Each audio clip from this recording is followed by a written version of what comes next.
Hello everybody, welcome to another discussion video. This time it's the spooky month, so I'm going to be doing a list of top 5 horror moments that we all consider scary. Horror is a very subjective thing, so it can be pretty much from anywhere. It doesn't even need to be from a horror game in this case. And today I've got two other people with me. I've got Aurora Fortuna. Hello, my name's Aurora Fortuna, and I'm a pre-debut wolf vtuber. And I've got a burger here. Hello, I am a Kirby Burger, also known as Tactical Dinner. I do things, not vtuber things, but things to help other people. So, yeah. Well, we appreciate you. Appreciate the happy burger. Yay! No problem. Anyway, so shall we get into it then? Right. I'm ready. Alright, so I'm gonna go first, then we're gonna get Aurora, then we're gonna get the burger. Or tactical dinner. Alright, so my first one is a pretty simple one. The first liquor encounter in Resident Evil 2. I always found that this bastard creepy. He stays up on the roof, he walks towards you after dribbling on the ground, and then, yeah, makes some spooky sounds before dropping down in front of you, and honestly, I died on that encounter the first time I encountered it, because... Oh no.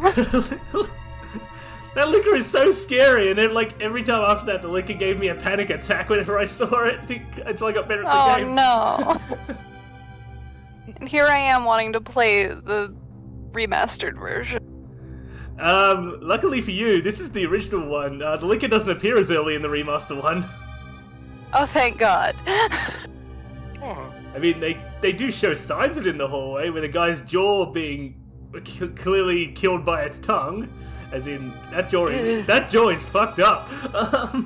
Oh no. But at least in the remake, actually, they made the liquors a little bit more manageable, because they actually did use the whole thing of, oh, they're blind, as a thing, so you can actually walk around them and not get them. Resident Evil 2, you don't get that bonus. They'll always know you're in the room, whether you're walking or running. Oh no. Good to know. Yes. So yeah, that's first liquor for you. The encounter is scary, and they even give him a cutscene intro, so that's nice.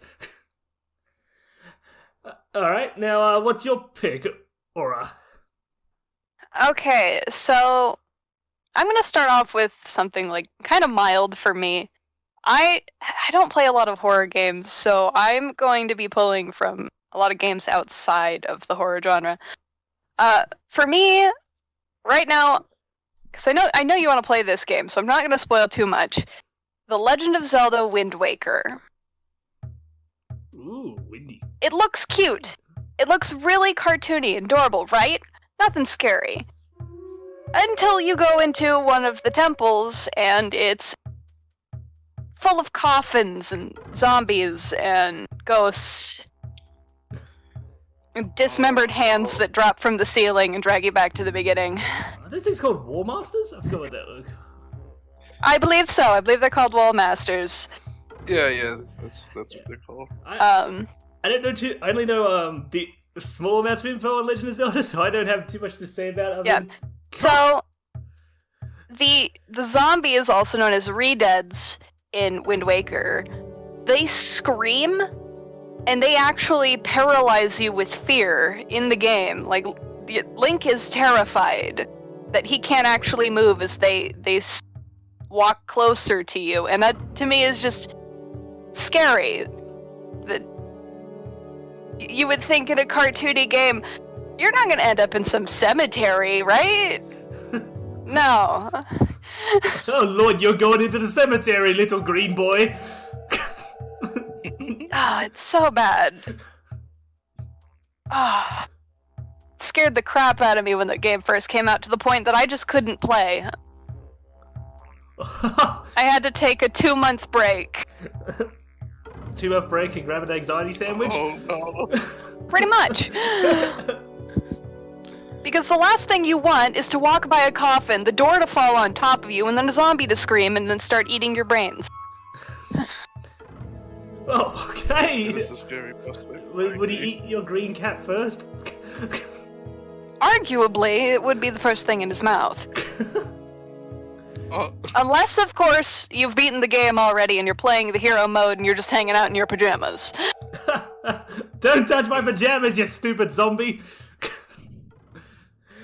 Oh god. Anything you want to say about Attack? I haven't played Wind Waker to that point, but I have seen a video about it, and yeah, the redeads in that game is actually kind of freaky because I'm not sure if this is true, but they actually, I think they run to you while they No, scream at they you. don't run, but what they do is they scream, and Link, who's, you know, the player character, you can name him whatever in the earlier games. Lonk. Yeah, Lonk. So Lonk is sitting there trembling with fear after this thing screams at you, and it shuffles towards you.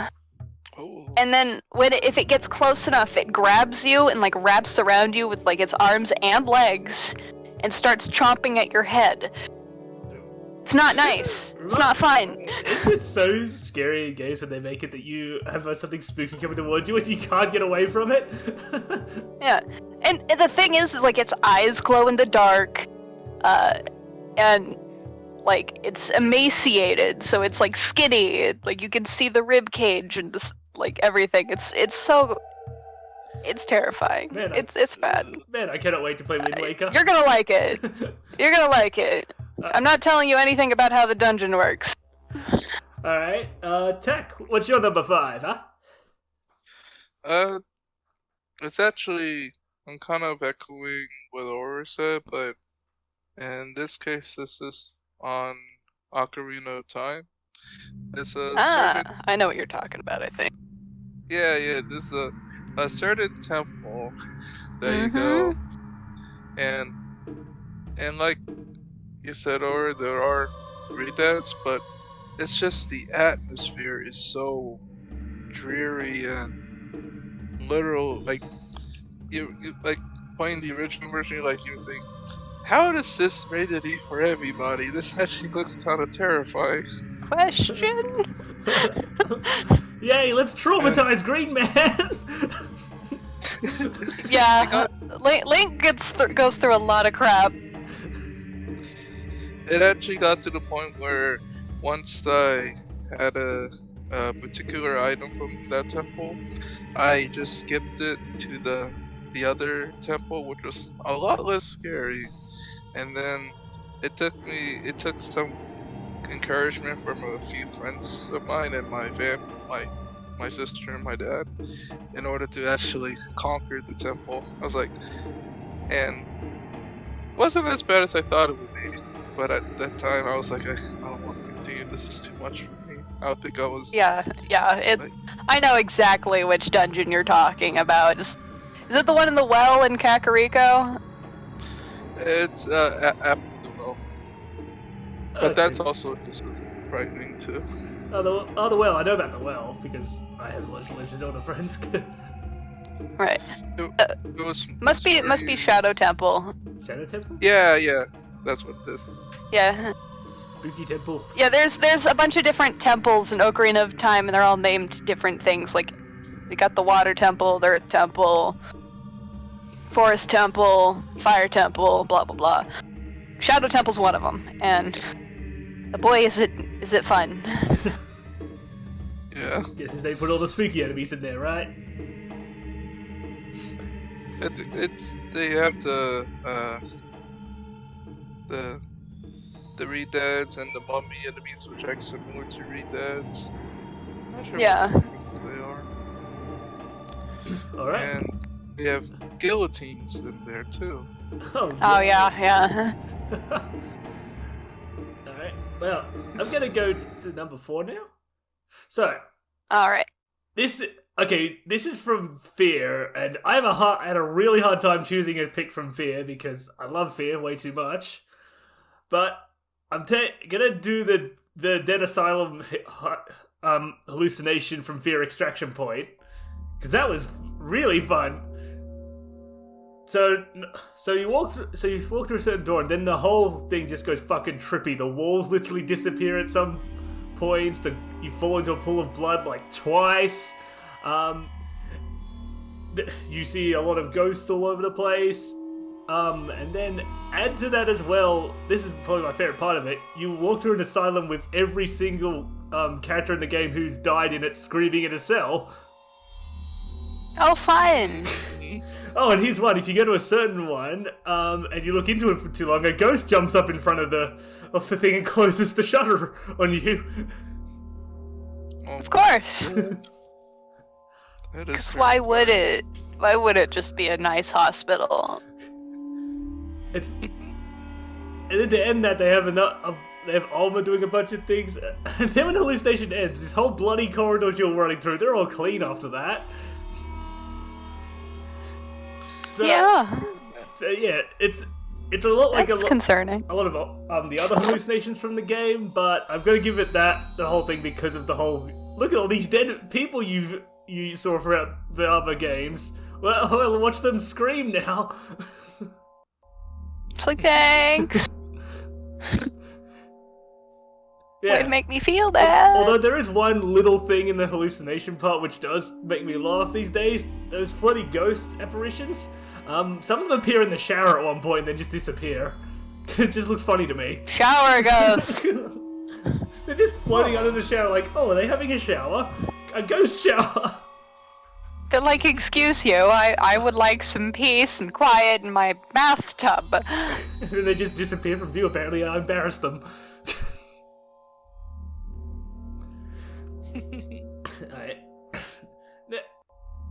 Yeah, as you'll see by my honorable mentions, there's a lot of other picks from Fear, which I had a hard time choosing from. Because damn, I love these games.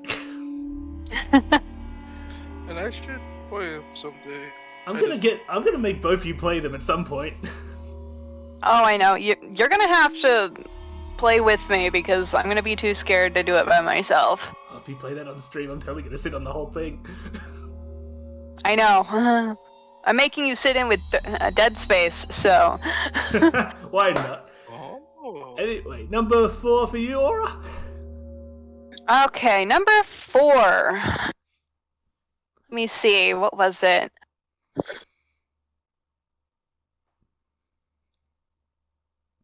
Twilight Princess, I believe. Another Zelda game. Has it's one of the darker Zelda games. Not quite Majora's Mask, but get it close. There's a cutscene where you're getting told some, plot relevant stuff. And the whole cutscene itself is just disturbing.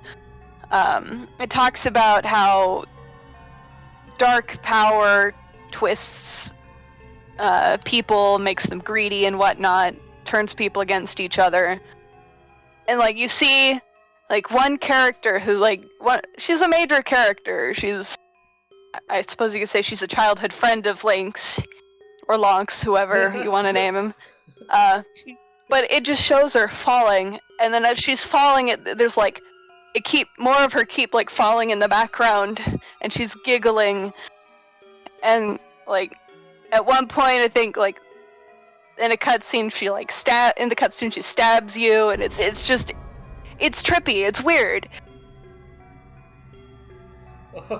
And it also has a reference to Dark Link from Ocarina of Time, which I think that's fantastic.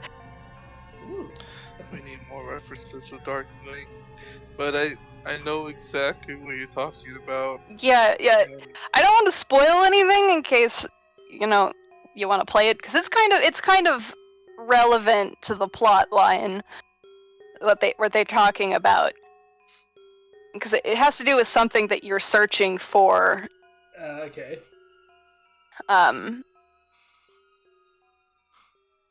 It's a disturbing cutscene. It's not something that you expect to see in a Zelda game.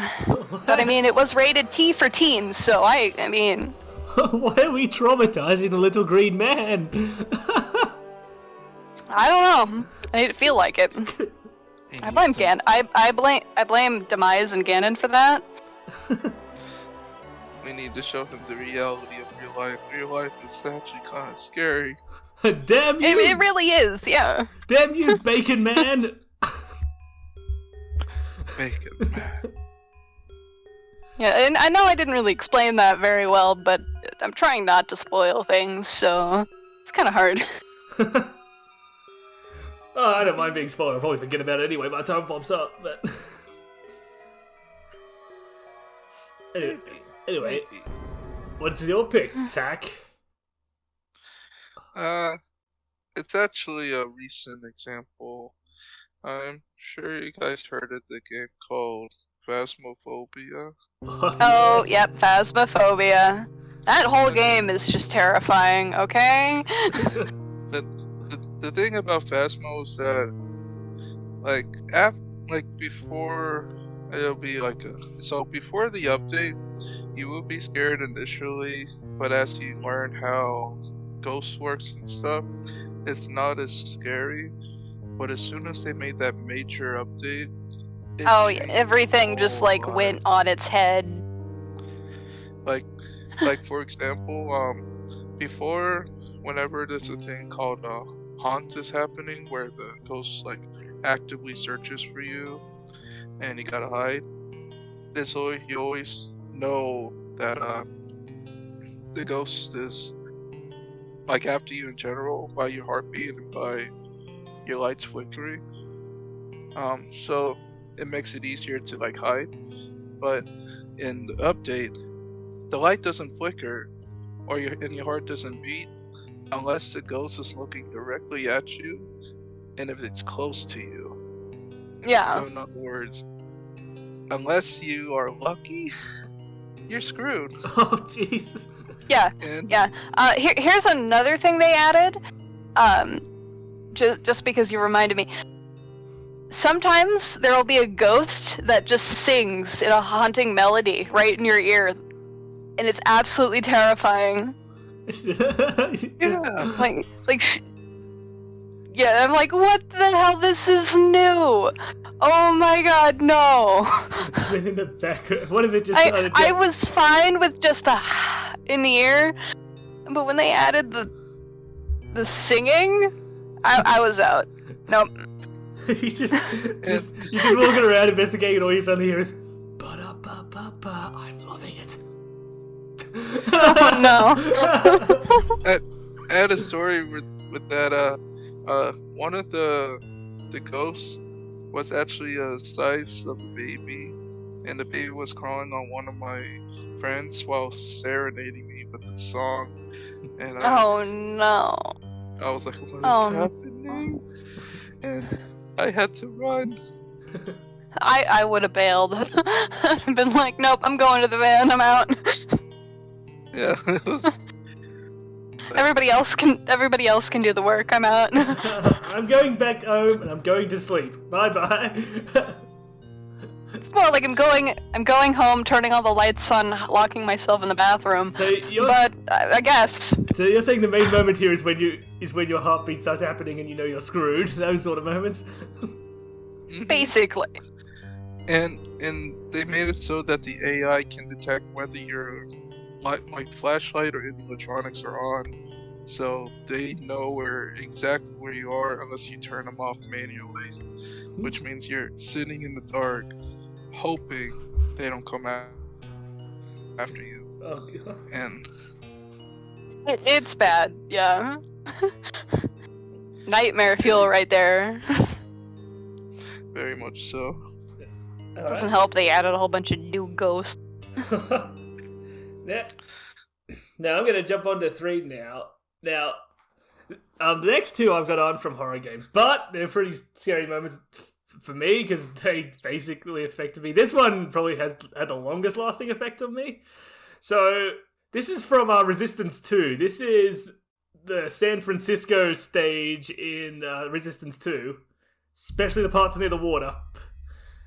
So in the game, there's these enemies in the water called Furies. If you jump in the water near them, they'll swim up to you and insta-kill you. and they're fun. And they're in almost every chapter is like a level boundary in that. But sometimes, and this is what gave me the biggest anxiety attack I've ever had in the game. You have in the San Francisco stage, you've got to swim through waters with them in it.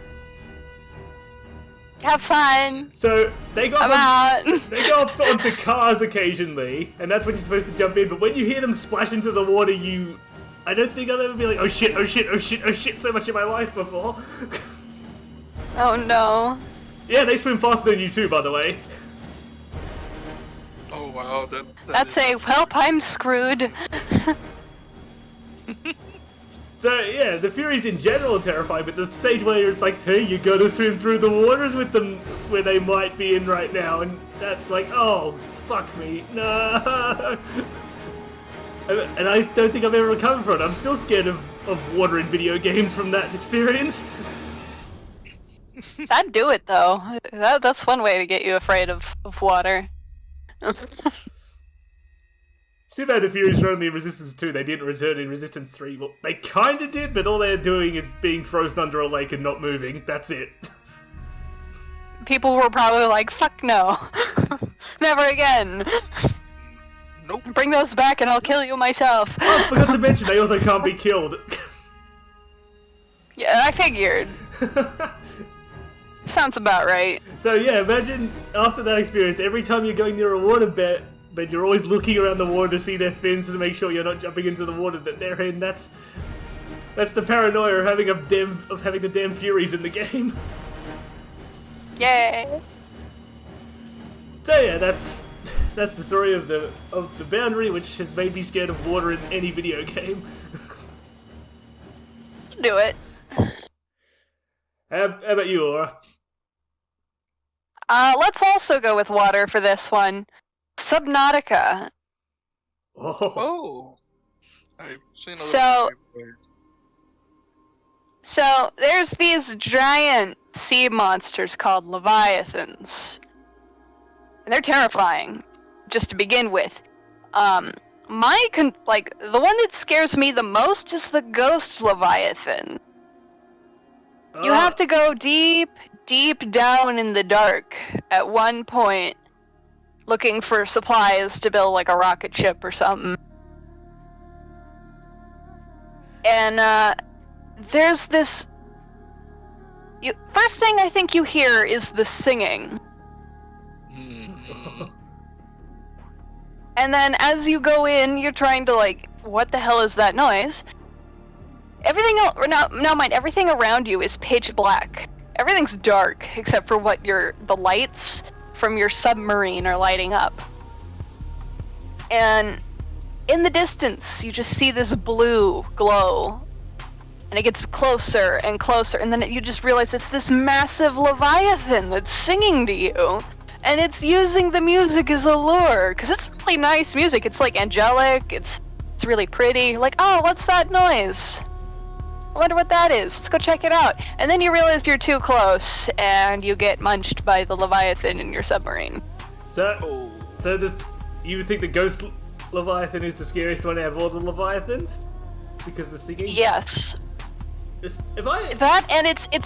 doesn't help that it's in this place where it's dark. It's claustrophobic. You're in this piece of metal that's the only thing keeping you from dying by pressure. And you have to go out and you have to go search for this material that you need to get the hell off of this water planet. And this blue sea serpent comes out of nowhere. And it's singing, and it just goes to destroy your submarine. If I'm correct, they also use ghost leviathans as a level boundary in that game as well.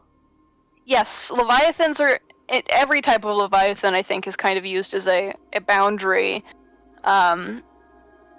Depending on where you're at on the map. Like, there's some that keep you from going too deep, which is usually like the ghost leviathans. There's some that keep you from going too far, which I believe is the regular leviathans. Reaper leviathans? But the ghost the Reaper leviathans, whichever one. The ghost leviathan terrifies Mostly because it's like you don't hear anything other than your submarine, and then all of a sudden they're singing. And it's like, oh no. I am screwed. Is it behind me? And you turn your submarine up and you're like, it's behind me! Super scary. I wonder what they did to replace it in the second Subnautica game. There's more Leviathans, they're just different. Anything you gotta say about the ghosties? Attack? Oh, ghosties. The ghost The Ghost Leviathan? I haven't played Subnautica. I seen a video of it, but I haven't really got too much into the video. It was more the peaceful sections, not the Leviathan. It's gonna be the biggest problem with me playing Subnautica because of the fear that the Fury's brought on. It's gonna be really hard for me to play it without getting spooked so easily. Have fun! Fun in the sun. Fun in the sun? No, fun in the water. Water. And what about you, Tack? What's your number 3? Okay, so this is gonna go into a more silly territory. It's actually back in my childhood. I'm sure you guys heard of a game called Banjo-Kazooie? Yes. Oh yeah, Banjo-Kazooie, yeah. So, back in the day, I used to go to a center where we play games, but it was like games that you didn't own. It was more games that you just play for a certain amount of time until some time's up. And well, basically, the beach level, I actually got kind of a little bit scared of the snacker. Oh, snacker! Is that the shark? Yeah, because of you. Yeah, the shark. Because at the time, I didn't know, because like you guys said before, water's fine until something happens and then you become terrified. Well, that's kind of like that. I didn't know jumping into the water would spawn a shark that tries to eat me. So all our number 3s are water related. Yeah, I think that's kind of like, you brought up the water one and everybody's like, okay, you want water, right? Well, you got water. Water's terrifying. Water is like one of the most terrifying things in games ever, in my opinion. There you go. So you got little Snacker Doodle running, swimming around trying to nom on you. Doesn't he like say stuff as well when he noms you? Yeah, he says stuff and he makes the sound he makes the crunchy sound every time he talks. Like a little bit more crunch or oomph to that. I assume he'd be a lot less scarier as an adult, but as a kid, probably terrifying. Yeah. Because it was not something I experienced at the time. Your first incident of the terror that is the deep. Exactly. Like I said, it was more of a silly thing. And like I said, not really that scary as an adult, but as a kid. Well, as a kid, yeah, that'd be scary, but ours is like the more mature. Mine and Aurora's choices are like the more mature versions of that concept. Yeah. Water is scary. Big monster in water that can hurt you a lot is scary. Anyway, I'm gonna move on to number 2 now. After the water number, which is 3 apparently. So you guys probably expected this one to come in here at some point. The 343 Guilty Spark level from Halo 1. Oh, yeah, that was actually my number 2. Well, cool. We can talk about them together. I'll do my reasons first. 343 Guilty Spark is literally the whole level is freaking terrifying, and it's even filled with so many small little Easter eggs just to make it worse. Such as, not only are you in a foggy swamp without Cortana to speak into your ear and make you feel comfortable, you're pretty much alone here. The grunts and jackals don't have a leech with them, which is strange, and they're retreating from something which you don't see. You can occasionally catch glimpses of of the flood combat forms walking around in the mist. They can be on top of cliffs, on top of some tree trunks in the distance, or even in the forest to the left, just wandering about. They've also,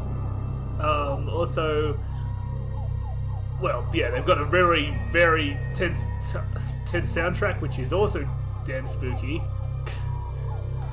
But if you wait outside for long enough, you'll even notice that there's flood-like sounds that you can start hearing after a while. And then of course, you go down into the bloody place, and it's filled with blood everywhere. You'll notice that the turrets and the enemies are pointing their guns inwards to the facility. They're not expecting you at all, so they're trying to keep something from getting out. And then, of course, they've got the final part, which really freaks you out, is the cutscene with the chief opening the door and then a guy's corpse collapsing onto him. Then you see that recording where they get overwhelmed by them, and then yeah, you gotta deal with these little bastards, and it just gets worse and worse. And the Flood also have a terrifying design to them. If you actually look at the design, you'll notice that the regular heads of the people that they took over actually are useless pieces of flesh now. That's why they hang about. Yeah. That's not the real head at all. It is very spooky. So that level freaked me out so hard. 343 Guilty Sparkler with all the little details and everything, and just how well the introduction went. I actually couldn't play Halo 1 again for another 2 weeks because I was so terrified of them. Yeah, that's completely understandable. Well, so personal thing, I think the Floods sound the most scary in the first Halo, and they get a little less scary in the later games. Yeah, I agree. They're much more terrifying in the first game. I also think because they're not super loud is the reason why they work so well in the first one. They just make relatively quite inhumane sounds. They don't ever screech at you. Yeah. It's like, they're proper. Where's proper? Or, What's your reasons, Aura? Here, I'll actually, rather than doing Guilty Spark for mine, I'll do the library. But, because the library is also terrifying. But 343 Guilty Spark, that mission, the atmosphere, everything's tense. You have that anxiety because you're by yourself. And there's just...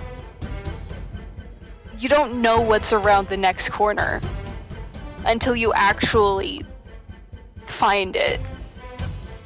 Like, there's always something that just is unsettling about that level in general.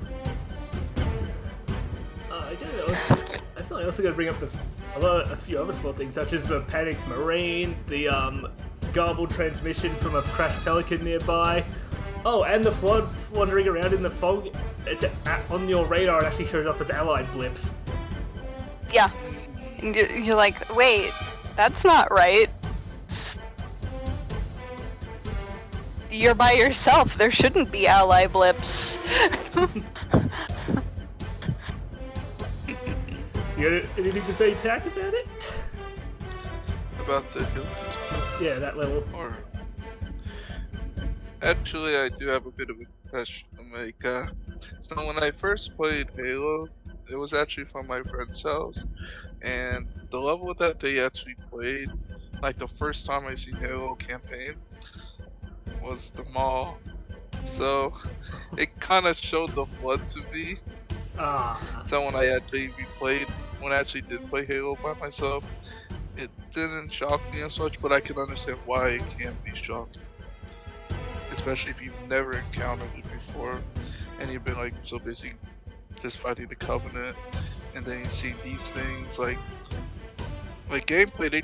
They just change how you fight. Instead of just being smart and just hiding, you have to just overpower them with more powerful weapons and back away. Not let them. Yeah, and like they changed the whole dynamic of playing Halo for the couple levels you play. I could go. It's so long about all the small details on this map. I've actually gone. Yeah. Can I just say one more thing? Yeah. After this level, after Halo 1 came out, I've noticed a lot of other games have used a Private Jenkins as an Easter egg for a red shirt, basically as the military guy who gets killed to give you information on what's going on. I'm like, if you're in, like, any game, do not be the Private Jenkins. If your name is Jenkins, don't join the military.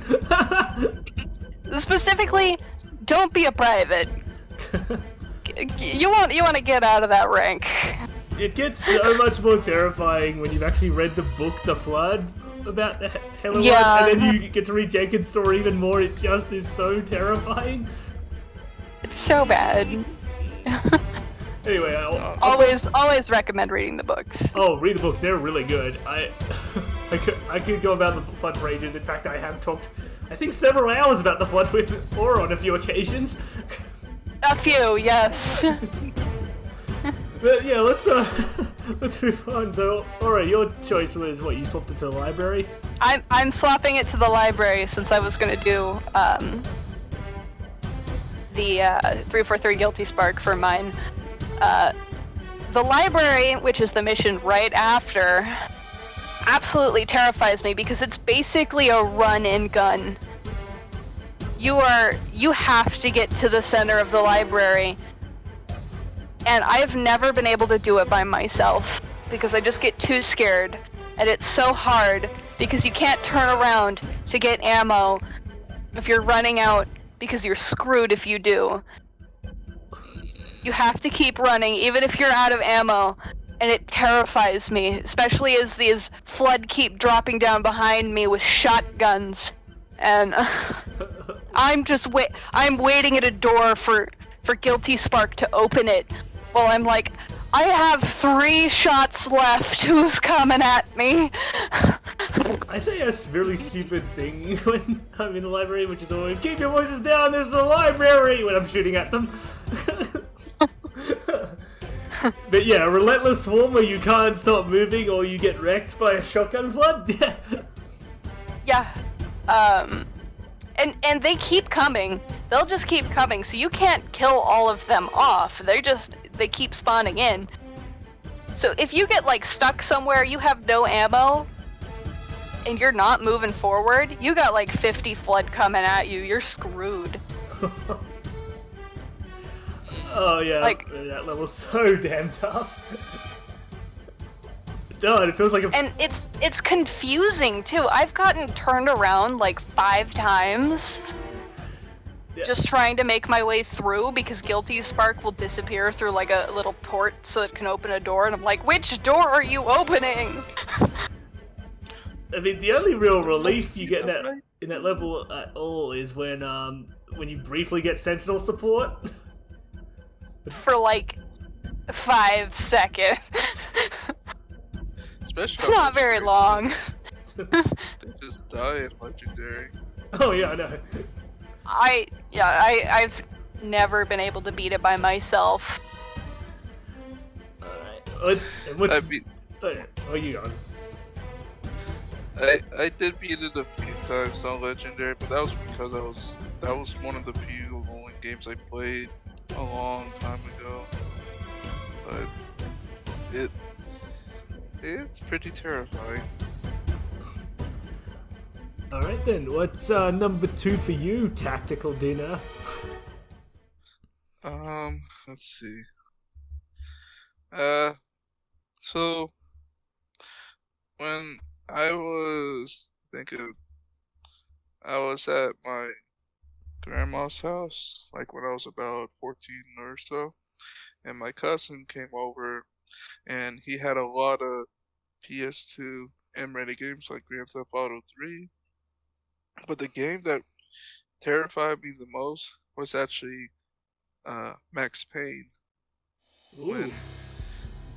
And it was the spooky section, like the sections where it is like gameplay with the slow motion. That's not scary, but when it got to like there was like a scene of a crib with a blood trail, and then it was a baby crying. That kept me up all night. A few nights, actually. Oh god, babies in horror games and even in regular, if you use that with distress, they can get terrifying real quick. I think it actually got banned at some point using babies in horror games. I think it's more of a recent thing. Well, it didn't happen before Dead Space 2, which I'm not going to spoil that moment because that moment is absolutely horrifying. But there's a moment in Dead Space with a baby, and it's terrible. I think I remember my dad's played it, but it was forever since I've actually touched Dead Space. So you see, which I will soon. So you see the blood trail and you just see the baby crying. Is that what happens in it? Well, I believe so. It doesn't show the baby, thankfully, but just hearing it, that's literally the ambient noise that you hear throughout the level. Oh no. Oh, and as someone who actually was kind of scared cat when I was a kid, that really hit me hard. Like, I was like I said, I stayed up a few nights. I couldn't sleep. It was too much. My poor little burger heart. The burger heart. I can understand that. The use of babies in video games. I mean, hell, Doom 3 even used cherubs, which are basically demon babies, to come and attack you, and a lot of people found those pretty spooky. It's like, what is this enemy? How are we gonna make it spooky? Oh, let's mix a baby and a fly. Well, okay. Oh no. Yeah, sounds about right. Yeah. Anyway, on to honorable mentions if you got any. I got a few, so. I think I got some. Yeah. Okay, so for me, the ladder double scare from Fear 1 is one, because this is just mean. So you'll climb onto a ladder, and then you'll see Alma there, and she'll faint, and then you'll get to the bottom of the ladder, and then Paxton Fettle will appear right next to you and usually jump scare you. And here's why it's so cruel. Great. They do this at an early point in the game, so you're literally terrified of ladders for the rest of the game. And they never do it again. They never do this type of scare again. Jin's final moments in Fear. This is a moment which, well, so you see a guy get ripped to pieces by ghosts earlier in the game, and then you notice that the same thing is about to happen to her, and then you've got other ghosts whispering in your ear for you to hurry up and save her, and then when you finally get near her room, you hear screams, then you walk into a room with ghosts floating over her and her camera constantly taking pictures of her dead corpse. Oh no. That's creepy. Yeah, the next one, the final resting place of the Cerberus in R-Type Delta. So there are 3 playable ships in R-Type Delta, and if you play as the Cerberus, after you beat the final boss, you actually don't escape the Bido realm, and then you get captured in a giant flesh tree, and you're just left sitting there until R-Type Final, when you go and basically destroy yourself.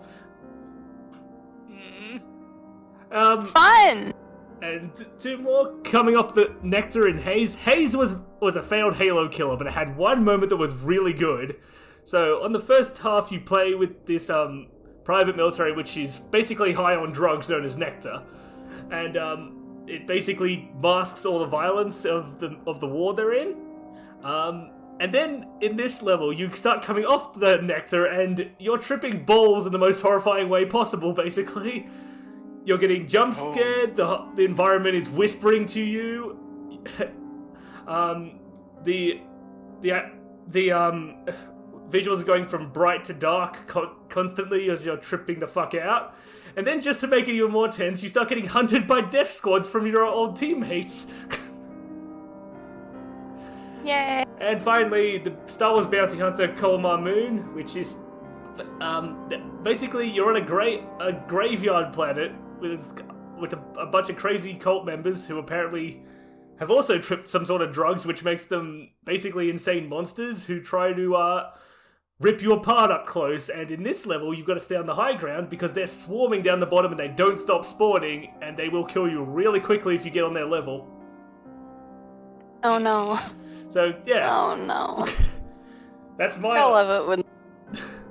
And that's the last place I expected to get it. I loved Star Wars Bounty Hunter because it gave me a more seedy underbelly and more terrifying look at the Star Wars universe than what you are used to in the movies, you know? Anyway, Yeah. what's yours? What's yours, Aura? So... Just had it and I lost it. Oh, right.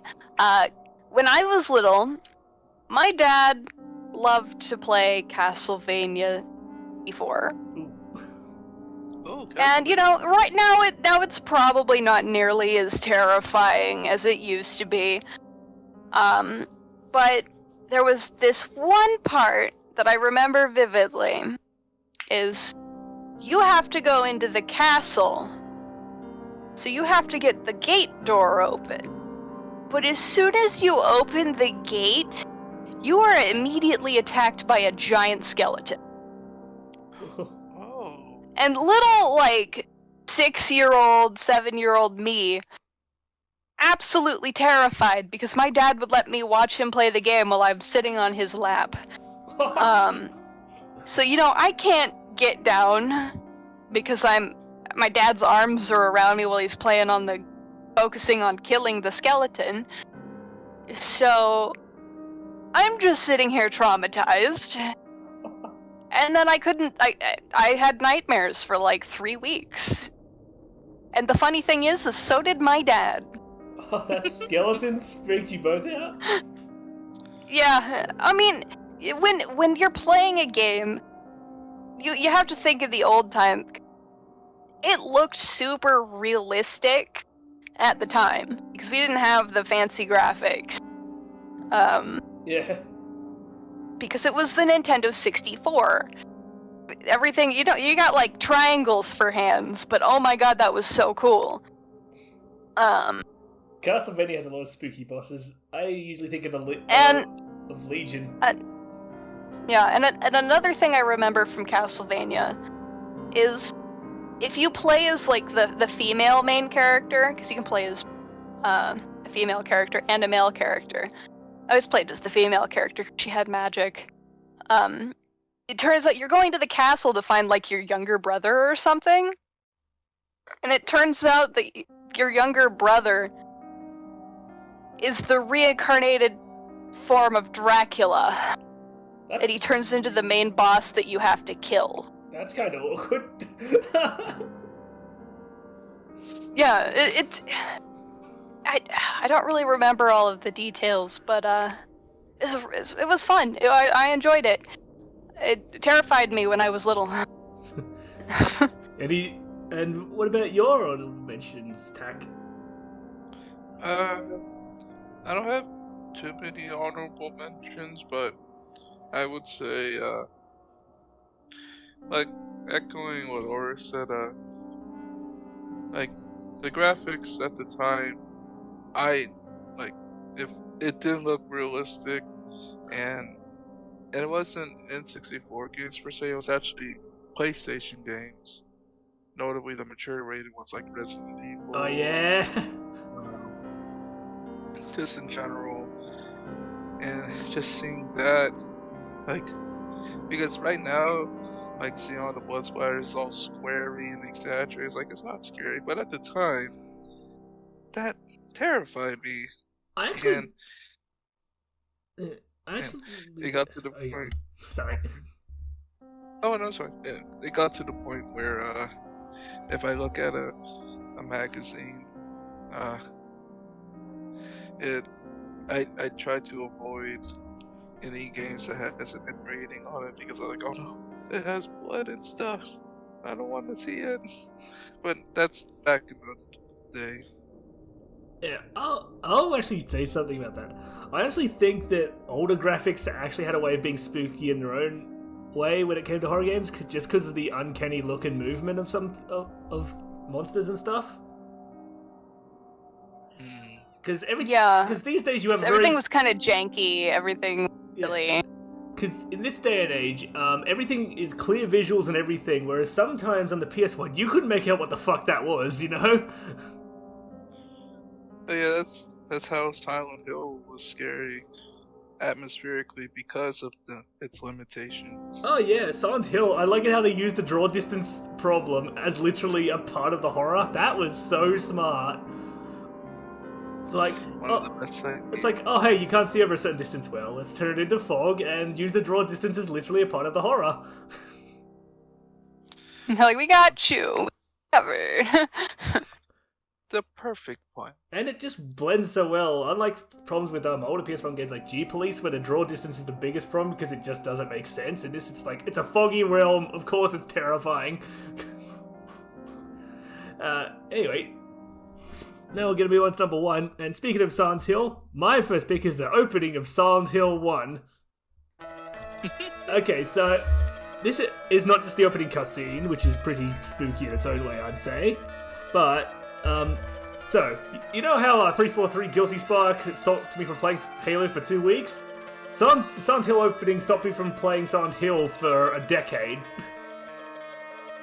Oh wow. So That'll do it. I was a young kid at the time, so basically at the start of the game you see your daughter Cheryl, and you're going, and she walks into an alley.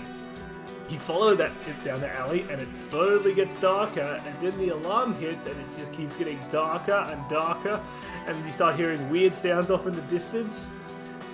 And then, embarrassingly enough, it actually got so tense as a kid, I turned it off and didn't actually get to the end of the alley at all. Like, nope. I mean, I'm out.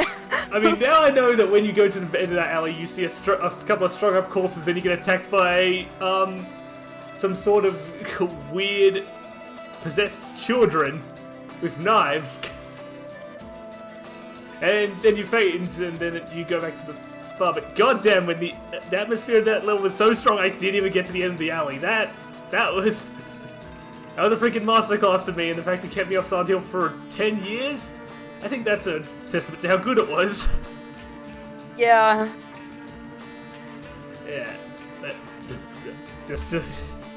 Yeah, it's a one alleyway, some lighting, a very strange set camera, because unlike the older Resident Evil games, the camera could move around a little bit, but it still was kind of preset where it'd move.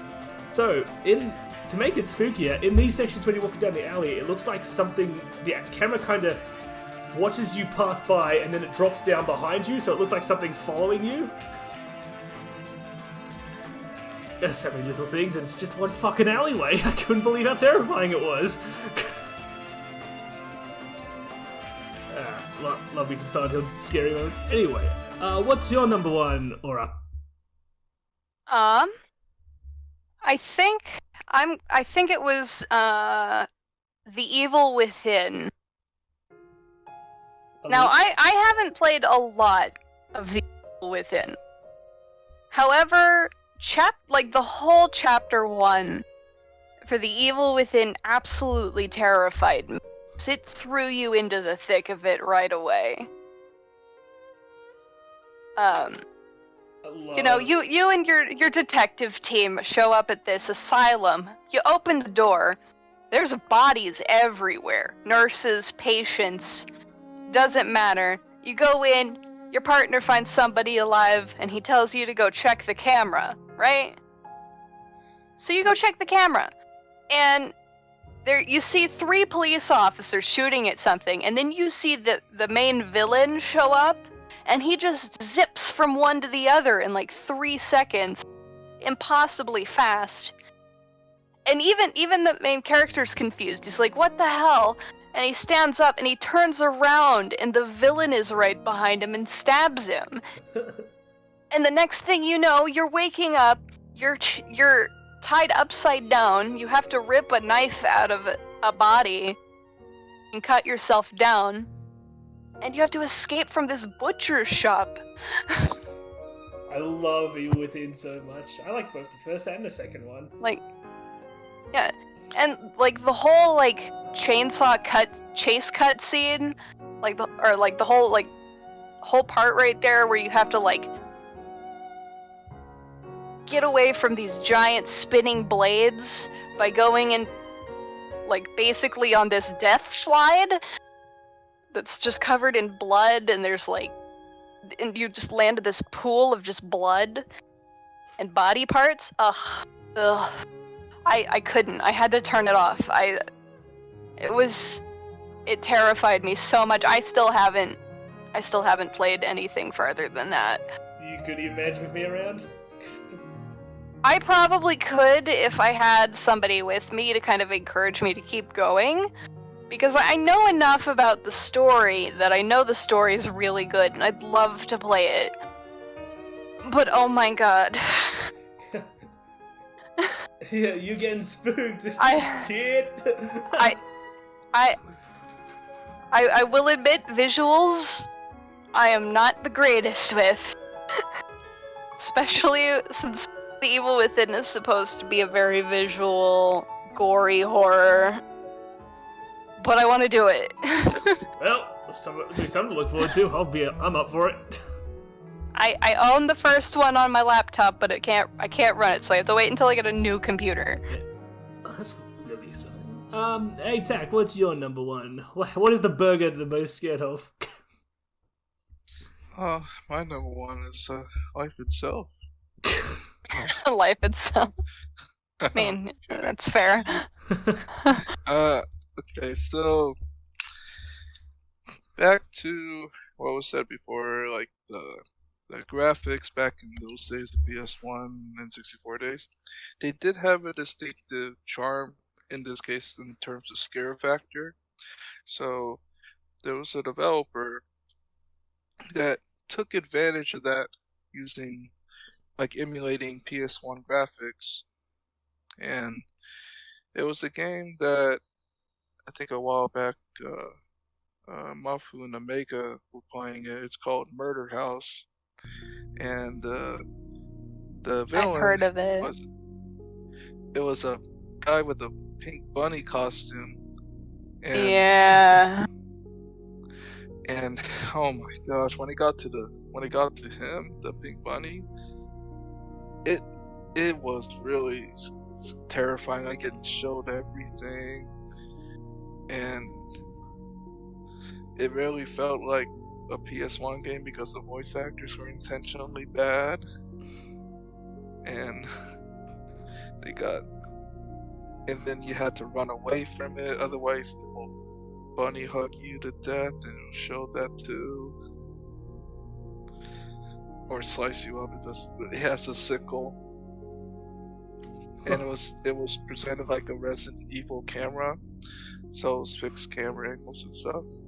Oh. And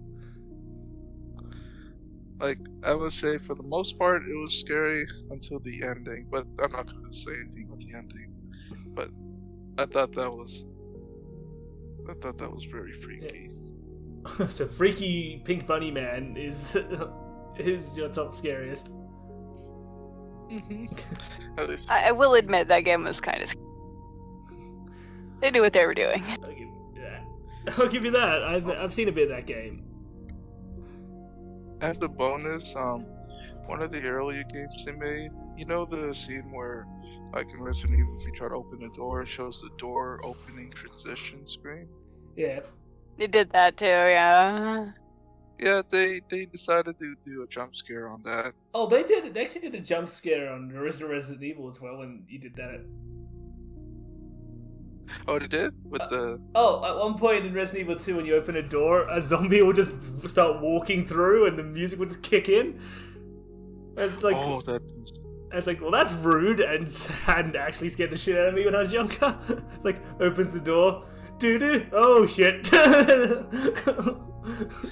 I think they also scare me as an adult. Like, I mean, there's nothing you can do. It's a zombie that just... Oh, just to make it worse, when they did that scare, it literally made you watch as the zombies walk through the door towards you, and I'm like, can I move? This is actually freaking me out because I can't fucking move. No, your character's just terrified in place. You have no option. Alright. Anyway, that seems to be pick. Shall we wrap it up? Yeah, sure. Tech, you want to do your sign off first? This is Tactical Dinner, aka Kirby Burger, signing off, and thank you for listening to the scary moments I had. And yeah, it's been great. Aurora? All right. Well, first I'd like to say thank you for having me on. This has been a lot of fun. Pleasure. And rather enlightening, I think, about what scares other people and not just me. At least my horror list And, is fun. Horror's subjective. Yeah, it really is. And I'm really glad I could be here. This was a lot of fun. It was a pleasure having you along. Anyway, time for me to head out. Thanks so much for coming to watch us talk about spoopy moments. You guys have a good day or night, whatever time it is for you, and I'll catch you next time. Bye-bye. Bye. Bye bye.